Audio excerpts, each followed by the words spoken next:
নমস্কাৰ গাইজ, আজি মই এটা বিশেষ কাৰণতে ভিডিঅ'টো প্ৰস্তুত কৰিব লগা হ'ল। প্ৰথম কথা কি, আমি বহুতে নাজানো কিছুমান বিষয় আৰু বহুতে হয়তো জানে।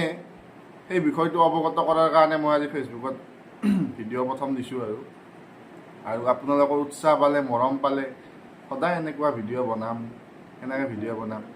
আজি মই আপোনালোকক কথা শিকাম। আমি চবেই পানী খাই জীয়াই থাকোঁ, কিন্তু পানী খোৱা প্ৰথম কোনে ওলাইছিল, কোনে কৈছিল প্ৰথম পানী খাব লাগে বুলি, সেইটো কোনেও নাজানে আৰু হয়তো সেইটো ময়ো নাজানো। কিন্তু তথাপি আমি পানী খাওঁ, আমাৰ পিয়াহ লাগিলে আমি পানী খাওঁ, আমাৰ দেহ মন জোৰ পৰি যায়। এতিয়া কথা হ'ল, আমি পানী কেনেকৈ খাম।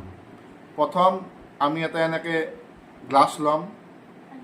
এই গ্লাছটো মোটামুটি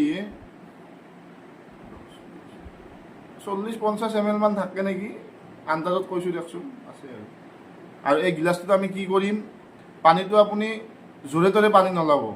আপুনি কি কৰিব, এনেকুৱা এটা গ্লাছ ল'ব, সেই গ্লাছটোত এনেকুৱা এটা বটল ল'ব, সেই বটলটোৰ পৰা এনেকৈ পানীখিনি এনেকৈ লাহে লাহে লাহে লাহে এনেকৈ ঢালি দিব। আপুনি দেখিব এনেকৈ ঢালি থাকোঁতে এটা সময়ত আপোনাৰ গিলাচটো ভৰ্তি হৈ গৈছে। ভৰ্তি হোৱা নাই, হ'ব, ভৰ্তি হৈ গৈছে, দেখিছেনে, ভৰ্তি হৈ গৈছে। তাৰপিছত আমি কি কৰিম, লাহে লাহে এনেকৈ পানীখিনি খাম। মই এক ঢোকত এখিনি খাইছোঁ, আপোনালোকে বেছিকৈও খাব পাৰে, সেইটো বেলেগ কথা। এনেকৈ